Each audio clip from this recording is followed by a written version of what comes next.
नमस्कार दोस्तों, टेक सुनल यूट्यूब चैनल में आपका स्वागत है। दोस्तों, वीडियो देखने से पहले आप हमारे चैनल को जरूर सब्सक्राइब कीजिए और उसके बाद बेल आइकन को दबाइए, क्योंकि हमारे माध्यम के द्वारा जो वीडियो आएगा सबसे पहले आपके पास ही पहुंचेगा। दोस्तों, बताना चाहता हूं, ये टॉपिक है उन छात्र छात्राओं के लिए जो बहुत दिनों से, बहुत साल से वे कॉम्पिटिटिव एग्ज़ाम की प्रिपरेशन कर रहे हैं, बट उनको सक्सेस नहीं मिलता। इसीलिए 5 common things to avoid before the examination. मैं आपको 5 ऐसा कॉमन मिस्टेक के बारे में आपको बताऊंगा जो आपको अवॉइड करना बहुत ही ज़रूरी है, क्योंकि अगर आप अवॉइड करते हैं तो आपको 100% आपको सक्सेस होना ज़रूरी है। दोस्तों, सबसे पहले मैं आपको डिस्कशन करने वाला हूं कि आपके पास failing to set a realistic score. इससे क्या है दोस्तों कि अगर आप बहुत तरह के एग्ज़ाम देखते हैं, फॉर एग्जांपल कैट एग्ज़ाम या फिर किसी और तरह के एग्ज़ाम लेते हैं, जैसे हो गया हमारे पास गेट एग्ज़ाम या फिर गवर्नमेंट एग्ज़ाम, तो बहुत तरह के एग्ज़ाम होते हैं। वहाँ पर आपको क्या है कि आप अच्छे प्रिपरेशन तो होता है, लेकिन आपका स्कोर सही ढंग से नहीं। तो इसके लिए क्या हो कि मेन आपका कॉन्सेप्ट क्लियर नहीं है, क्योंकि कोई भी टॉपिक है अगर आपका कॉन्सेप्ट क्लियर नहीं तो आपको स्कोर अच्छा नहीं बनेगा।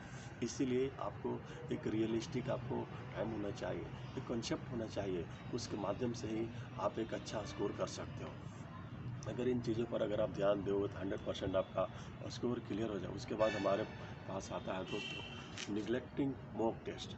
दोस्तों, अगर आप किसी भी तरह के एग्ज़ाम को ले लो, अगर आप गवर्नमेंट कॉम्पिटिटिव एग्ज़ाम के ले लो या फिर आप अगर एक अच्छे इंस्टीट्यूशन में अगर आप मान लें कि इंजीनियरिंग हो या फिर जी का भी ले ले, तो उसमें सबसे पहले मेन थिंग जो आता है आपको मॉक टेस्ट। दोस्तों, प्रिपरेशन तो कर लेते हो, अगर आप डायरेक्ट जाते हो तो आपके लिए सफलता का प्रतीक नहीं है, क्योंकि अगर आप कॉन्सेप्ट को एनालाइज करने के लिए, अंडरस्टैंड होने के लिए आपको मॉक टेस्ट देना बहुत ही ज़रूरी है।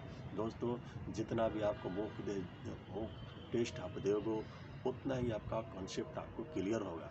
इसीलिए हमारे माध्यम से ये कभी भी आप निगलेक्ट नहीं कीजिए, क्योंकि ये आपको फेल्यूर का प्रतीक है। इसलिए जितना आप मॉक टेस्ट दोगे कॉम्पिटिटिव एग्ज़ाम में या फिर किसी भी तरह का छोटा से लेकर बड़ा एग्ज़ाम में, अगर आप कांस्टेबल का भी एग्ज़ाम देते हो तो आपको मॉक टेस्ट देना बहुत ही ज़रूरी है।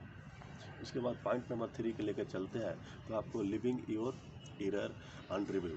फॉर एग्जांपल, एक ऐसा पॉइंट है दोस्तों कि अगर आप मॉक टेस्ट देते हो तो अगर आप जहाँ पर भी गलती करते हो उसको आप रिव्यू नहीं करते हो। जो आपका एरर आया, फॉर एग्जांपल आपने 100 मार्क्स का आपने जैसे टेस्ट दिया, मॉक टेस्ट दिया, उसमें आप 45 भी आता है, तो जितना भी आपको आया, आपका 55 एरर आपको आया है, तो उसमें आपको रिव्यू करना होगा।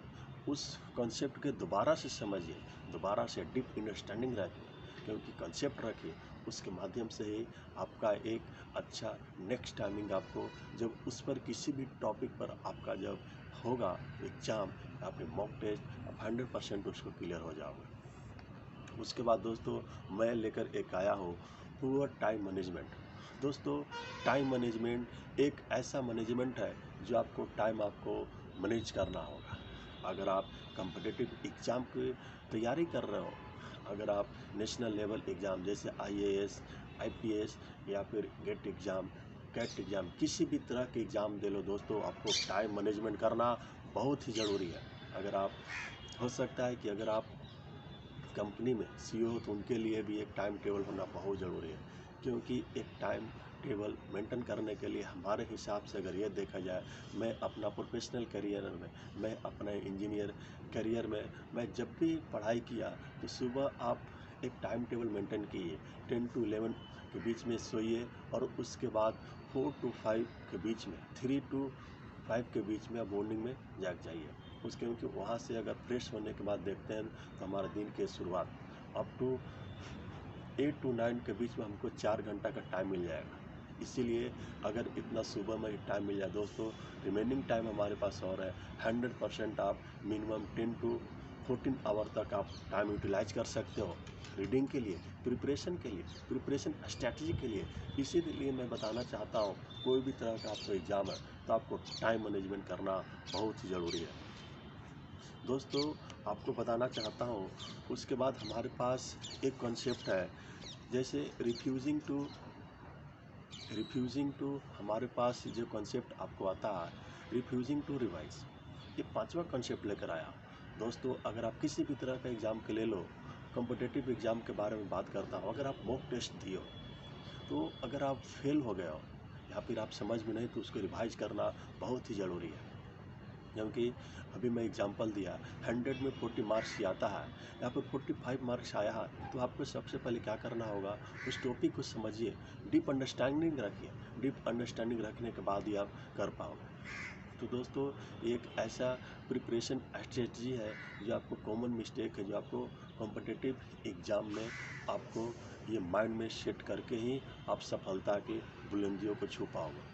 दोस्तों वीडियो को लाइक कीजिए, शेयर कीजिए, कमेंट कीजिए। धन्यवाद।